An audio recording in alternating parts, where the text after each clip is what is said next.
अस्सलाम वालेकुम। एक और प्रॉपर्टी के प्लेटफॉर्म से मेरा नाम एहसान अहमद है। वीडियो शुरू करने से पहले आप सबसे गुजारिश है, चैनल को लाइक कीजिए, सब्सक्राइब कीजिए और बेल आइकन के बटन को दबाना ना भूलिएगा ताकि आपको अपकमिंग जो भी वीडियोस हों वो वक्त पर मिल सकें। आज इस ब्लॉग के अंदर मैं आपसे डिस्कस करूंगा कंस्ट्रक्टेड प्रॉपर्टी के हवाले से बैरियर टाउन की जितनी भी कंस्ट्रक्टेड प्रॉपर्टीज है, क्या रेट्स हैं उसके इस वक्त और मार्केट ट्रेंड क्या है और किस में बाइंग हो रही है, किसका रेट टूटा है, किसका रेट नहीं टूटा। इसके साथ साथ मार्केट अपडेट्स के मार्केट के अंदर अभी क्या हालात चल रहे हैं, क्या बाइंग हो रही है, क्या सेलिंग हो रही है।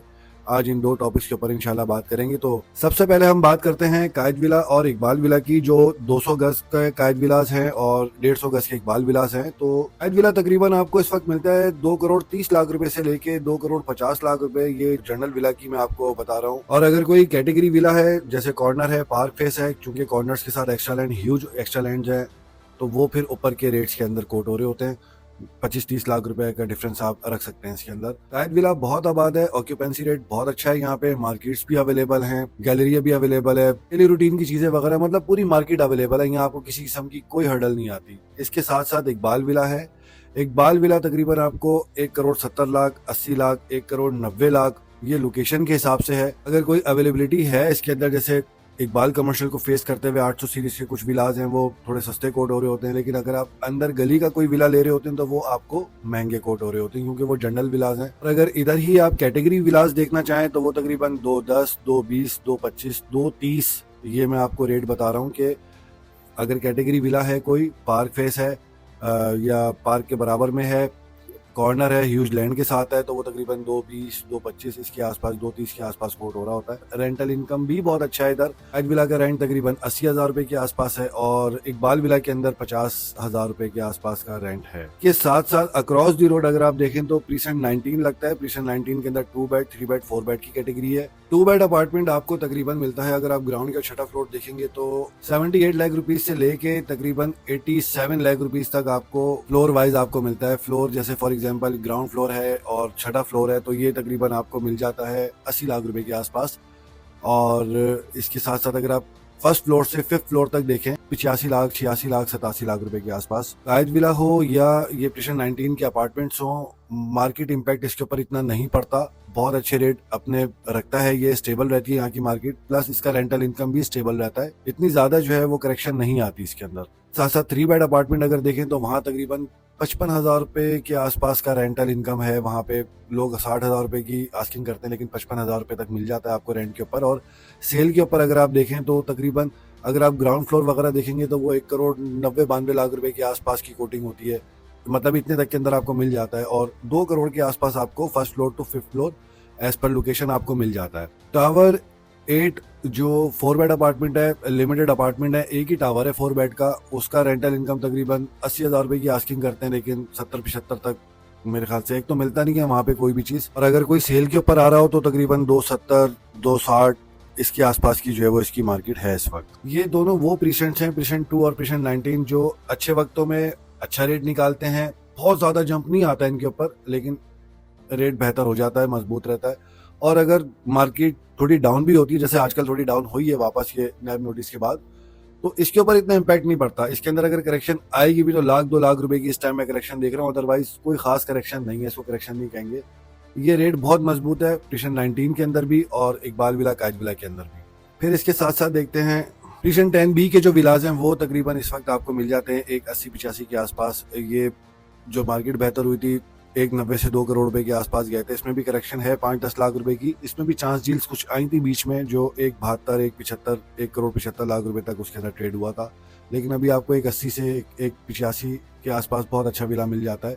इसके साथ साथ आप अगर 11A को देखें उसमें भी कंपेरेटिवली सेम ही रेट है, 5-10 लाख रुपए का बमुश्किल कोई डिफरेंस होगा लेकिन कंपैरेटिवली सेम ही रेट है। 11A के 150 गज वाले विलास तकरीबन आपको मिलते हैं 150-55 के आसपास, 155 के आसपास आपको मिल जाता है। और 11B के अंदर आपको 140, 1 करोड़ 40 लाख रुपए के आसपास मिल जाता है 150 गज वाले। मैं सिर्फ बहरिया कंस्ट्रक्टेड प्रॉपर्टी की बात कर रहा हूँ। इसके अंदर अभी 5 से 7 लाख रुपए टूटे हैं इसके अंदर, 11A के अंदर भी, 11B के अंदर भी, 10A के अंदर भी। तो ये कंपैरेटिवली अभी थोड़ा सा बेहतर हुआ है रेट। आप इसके अंदर बाइंग करना चाहें तो बिल्कुल कर सकते हैं। चीज़ें बहुत शॉर्ट अवेलेबिलिटी है मार्केट के अंदर, कोई भी गुड न्यूज़ आएगी तो इंशाल्लाह ये वापस बेहतर की तरफ आ जाएंगे। मिशन 27 में जो जिना के पास विलास लग रहे हैं वो तकरीबन आपको एक 50-55 के आसपास मिल जाते हैं इस वक्त, और जो पीछे वाले विलास हैं वो तकरीबन एक 40-45 के आसपास मिल जाते हैं, जो प्रीशन 27 की बैक साइड के विलास हैं। प्रीशन 31 के अंदर जनरल विलास आपको 1 करोड़ 38 लाख 40 लाख 42 लाख इसके आसपास आपको इस टाइम अवेलेबिलिटी मिलती है। और अगर कोई कैटेगरी विला है, कोई पार्क फेस है, इमाम बारगाह फेस है, तो वो तकरीबन आपको मिल जाता है 1 करोड़ 55 लाख से 60 लाख के आसपास की कोटिंग हो रही होती है इसकी। अच्छे विलास भी बने हुए हैं इसके अंदर, जो कैटेगरी विलास हैं वो आपको थोड़े सख्त रेटों के अंदर मिलते हैं। इसके साथ साथ स्पोर्ट सिटी के विलास हैं। स्पोर्ट सिटी के विलास के अंदर जो 4 डील्स आ रही थी वो तकरीबन उठ चुकी हैं। अब जो रूटीन की जो विलास हैं बिकने वाले वो आ रहे हैं, वो अपने रेटों के अंदर आ रहे हैं। रोड 16 के ऊपर तकरीबन 2.25 करोड़ रुपए की आस्किंग है, रोड 1 के ऊपर 2.25 करोड़ रुपए की आस्किंग है, रोड 3 के ऊपर तकरीबन 2 करोड़ 15 लाख रुपए के आसपास की आस्किंग है। फिर पीछे वाले विलास अगर आप देख लें तो वो 2 करोड़ के आसपास की उसकी आस्किंग होती है, डिमांड होती है। तो ये भी तकरीबन लगभग आपको 1 करोड़ 95 लाख रुपए से लेके 2 करोड़ 10 लाख 15 लाख रुपए के आसपास आपको विला मिल जाता है। और अगर कॉर्नर कैटेगरी कोई विला होगा तो ऑब्वियसली वो तकरीबन 240-45 के आसपास की उसकी कोटिंग होती है। पैराडाइज विला 500 गज की कैटेगरी है। 500 गज की कैटेगरी आपको मिलती है अभी तकरीबन 4.5 करोड़ रुपए से 5 करोड़ रुपए के आसपास की मार्केट है अभी पैराडाइज विला की।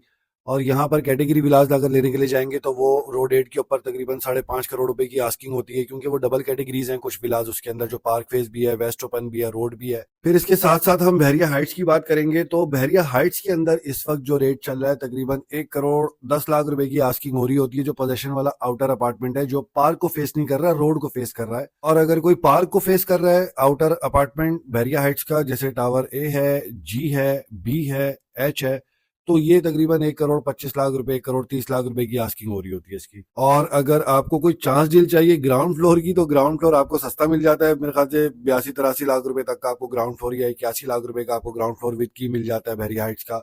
और अगर आप इसका इनर अपार्टमेंट देखते हैं तो तकरीबन 90 लाख रुपए 92 लाख रुपए के आसपास आपको इसका इनर अपार्टमेंट मिलता है। टावर जे और एल के अंदर आपको अप्रोक्सीमेटली 55 लाख रुपए से लेके 70-72 लाख रुपए तक आपको अपार्टमेंट मिलता है, एज पर लोकेशन इनर है या आउटर है। वो अभी स्ट्रक्चर की शेप में खड़े हुए हैं टावर जे और एल, लेकिन आपको 55 लाख रुपए से लेके 70-72 लाख रुपए के आसपास इजीली मिल जाता है। कंस्ट्रक्टेड प्रॉपर्टी के अंदर आप इन्वेस्ट करें, बहुत अच्छी इन्वेस्टमेंट रहेगी ये, क्योंकि इसके अंदर आपको रेंटल इनकम आना शुरू हो जाता है। जो थोड़ा लॉन्ग टर्म या एंड यूजर लेना चाह रहे हैं इसको, वो इसके अंदर आसानी से एडजस्ट हो सकते हैं, बाय कर सकते हैं, सेल कर सकते हैं, वट एवर उनको लॉन्ग टर्म पे रखना है, शॉर्ट टर्म के लिए रखना है, उनके लिए एंट्री एंड एग्जिट दोनों बहुत आसान रहते हैं, क्योंकि इसके अंदर रेट इतना टूटता नहीं है, बढ़ता भी बहुत ज्यादा नहीं है। बेहतरी आती है मार्केट पोजीशन के हिसाब से, लेकिन इसके अंदर रेट बहुत कम डिक्लाइन जाता है। तो मेरी प्रायोरिटी ये रहती है लोगों को कि अगर वो लॉन्ग टर्म रहना चाहते हैं, लॉन्ग टर्म रखना चाहते हैं कोई चीज अपने पास, तो वो ऐसी प्रॉपर्टी के अंदर आए जिसके अंदर उनको रेंटल इनकम मिलता हो। लेकिन कुछ लोग ऐसे हैं, कहते हैं कि जी हमें प्लॉट चाहिए, तो फिर वो लॉन्ग टर्म प्लॉट को भी रखते हैं अपने पास, फिर वो चाहे जितने का भी हो, मार्केट ऊपर हो या नीचे हो, वो उसको रिटेन रखते हैं अपने पास। अपडेट के हवाले से मैं आपको बताता चलूं कि मार्केट के अंदर अभी बहुत स्लो बाइंग हो रही है, वो भी उन चीजों के ऊपर हो रही है बाइंग जो उठी हुई है और जो मुनासिब पैसों के अंदर आ रही है। 125 गज 250 गज के अंदर अच्छा काम हो रहा है, वो उसके अंदर आपको बहुत अच्छी डील्स मिल जाती हैं। बड़ी कैटेगरीज के अंदर काम थोड़ा रुका हुआ है, जैसे 500 गज हो गया, 1000 गज हो गया, 2000 गज हो गया, इसके अंदर काम एज सच अभी कोई खास नहीं हो रहा। जो सौदे हुए हैं वही अभी उठ रहे हैं। असल जो आपका काम हो रहा है वो कंस्ट्रक्टेड प्रॉपर्टी के अंदर हो रहा है इस वक्त। अगर आप कंस्ट्रक्टेड प्रॉपर्टी के अंदर अगर इन्वेस्टमेंट करते हैं तो ऑब्वियसली आपको उसका रेंटल इनकम एटलीस्ट आना शुरू हो जाएगा, और वो ऐसा हार्ड कैश है कि आप मतलब शॉर्ट नोटिस के ऊपर भी अगर आप उसको बेचना चाहें तो वो बिक जाती है, आपको ऑफर मुनासिब सी आ जाती है उसकी। तो कंस्ट्रक्टेड प्रॉपर्टी के हवाले से अगर आप देखें तो बहुत अच्छा मामला रहेगा अगर आप इन्वेस्टमेंट करते हैं। और सेकेंडली, अगर आप किसी प्राइवेट बिल्डर की कंस्ट्रक्टेड प्रॉपर्टी लेते हैं तो उसके भी रेट बहुत ज्यादा नीचे इस वक्त हुए हुए हैं, वो उधर भी आप अपनी इन्वेस्टमेंट कर सकते हैं। 2 बेड अपार्टमेंट, 3 बेड अपार्टमेंट के अंदर वो भी बहुत अच्छा ऑप्शन रहेगा। तो कंस्ट्रक्टेड प्रॉपर्टी के हवाले से सारा मैंने ओवरव्यू रेट्स के हवाले से आपको दे दिया। इन्वेस्टमेंट बहुत अच्छी बनती है इसके अंदर। अगर आपको किसी किस्म का बाय सेल करना हो तो आप मेरे दिए गए नंबर के ऊपर रब्ता कीजिए, इंशाल्लाह जो बेस्ट टू बेस्ट डील होगी इंशाल्लाह आपके लिए मैं लेकर आऊंगा। लाइक कीजिएगा, सब्सक्राइब कीजिएगा, बेल आइकन के बटन को दबाना ना भूलिएगा। Thank you, Allah Hafiz.